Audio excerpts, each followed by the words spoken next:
ఇక్కడ మనం కాసేపు మాట్లాడుకోవాలి. మనం అవతారం గురించి విన్నప్పుడల్లా చిన్నప్పటి నుంచి మనం వినుంటాం. మనం ఏ మతస్థులమైనా స్కూల్ టైం నుంచి మనం వినుంటాం. ఏమని వినుంటామంటే, మనం భగవంతుడు అవతారం ఎత్తుతాడు. ఎందుకు ఎత్తుతాడంటే దుష్ట శిక్షణకు శిష్ట రక్షణకు అవతారం ఎత్తుతాడని మనం వినుంటాం. ఇందాక మనం చదివిన శ్లోకంలో కూడా వినాశయక దుష్కృతం, దుష్టుల్ని చంపడానికి, నాశనం చేయడానికి, వినాశనం చేయడానికి.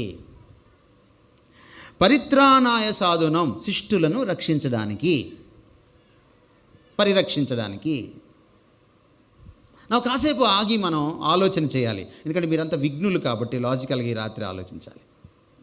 You ask any Hindu Pandit and answer these questions. చంపడానికి దేవుడు దిగి రావాలా? దేవుడు టెక్నాలజీ అంత తక్కువ. ఉక్రెయిన్కి వెళ్లకుండా పుతిన్ యుద్ధం చేయగలుగుతున్నాడు, అక్కడ ఉన్న వాళ్ళని చంపగలుగుతున్నాడు కదా. మరి దేవుడు భూమి మీదకి రాకుండా చంపలేడా? You think about it.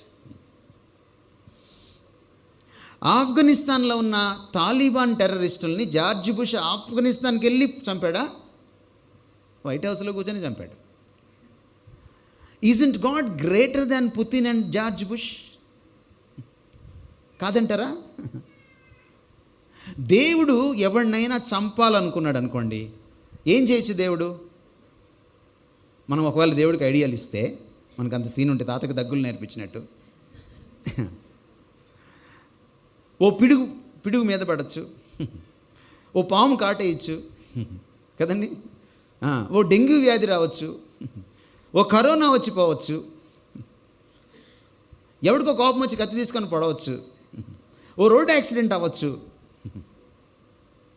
ఎన్ని విధాలుగా చంపచ్చు మనిషిని దేవుడు చంపాలనుకుంటే. ఇవన్నీ అక్కర్లా, చావురా అని అంటే చాలు, చచ్చిపోతాడు. That's God. సో చంపడానికి దేవుడు ఎందుకు దిగి రావాలి? నా అనదర్ అనలిటికల్ క్వశ్చన్ ఏంటంటే, దేవుడు దుష్టుణ్ణి శిక్షించడానికి వస్తే నిజంగా దుష్టత్వం పోతుందా? దేవుడు ఒక విలన్ని చంపుతాడండి, మళ్ళీ విలన్ పుడతాడు. అప్పుడు మళ్ళీ దేవుడు ఏం చేయాలి? వాడిని కూడా చంపాలి. వాడిని చంపడం అంటే ఉంచండి, ఈయన కొత్త అవతారం ఎత్తాల్సి వస్తుంది. అవతారం సరిపోవట్లేదు. You think about this. ఈ ఆలోచనను మీరు ఆలోచన చేయండి. మీరు ఏకీభవించాల్సిన పని లేదు నేను చెప్పిన వాటితో.